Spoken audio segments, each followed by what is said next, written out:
Pluto's quiet voice. Pluto was a boy of few words.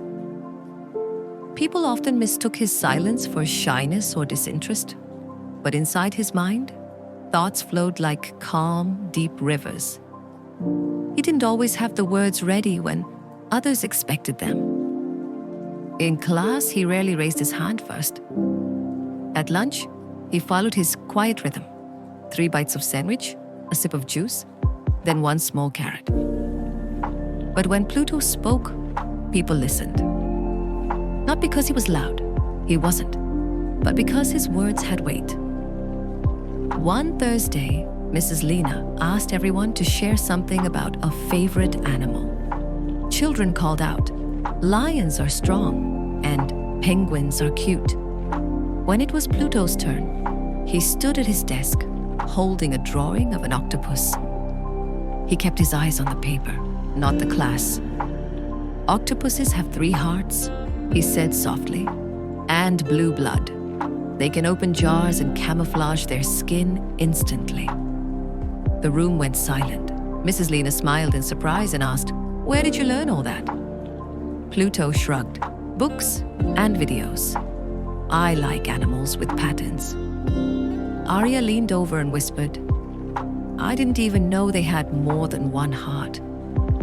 Pluto didn't reply, but a small smile curved on his face, and that was enough. At home, Pluto was the same. While cousins played loudly and argued and laughed, he sat with his notebook, sketching space stations or color-matching socks in perfect rainbow order.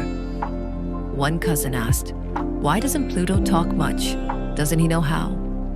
His mom answered gently, "Pluto talks when he wants to. And when he does, he teaches us something new every time." Later that night, as they got ready for bed, Pluto asked, "Am I broken because I don't talk a lot?"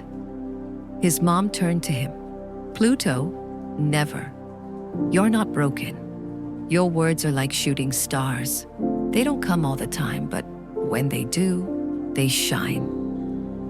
Pluto liked that thought. He liked the idea that his words were stars. Speech time at school was hard for him. He had skipped his turn twice. This time he was ready. He brought a solar system model he'd built from clay, toothpicks, and an old shoebox with every planet labeled, especially the dwarf planet that shared his name. He didn't look at the class and he didn't raise his voice, but he spoke. Mercury has no atmosphere. Venus rotates backward. Earth is our home. Mars might have water under its surface. Jupiter's storm is bigger than Earth. He went on softly and steadily, without hesitation. When he finished, there was a pause, then applause. Real honest applause. Even the kids who had whispered he's weird were clapping. After class, Arya told him, "I wish I could explain things like you." Pluto shrugged. "I just like facts. They don't interrupt." Sometimes Pluto practiced words in his head for hours before saying them. If someone asked, "How was your weekend?" he might not answer right away. Not because he didn't know, but because the words arrived slowly like stars appearing after sunset.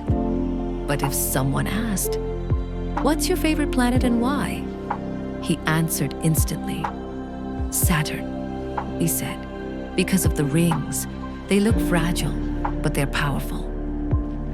One day, a new student named Kabir joined the class.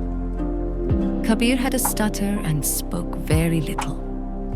Pluto noticed him sitting alone on the swings, humming quietly. He sat on the next swing, and they moved back and forth together in a quiet rhythm. After a while, Pluto said, "I don't talk much either." Kabir smiled. "That's okay." They didn't say much else. They didn't need to.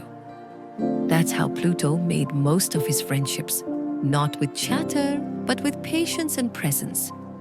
On the last day of the term, the class celebrated with superpower cards made by Mrs. Lena. Pluto's card read, "Pluto, the deep thinker.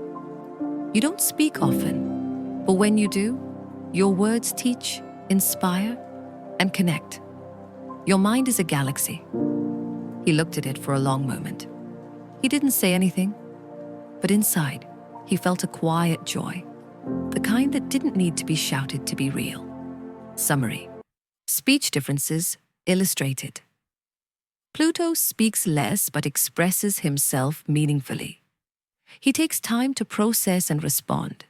He prefers topics he's passionate about. He avoids small talk, but when engaged, shares deep and surprising knowledge.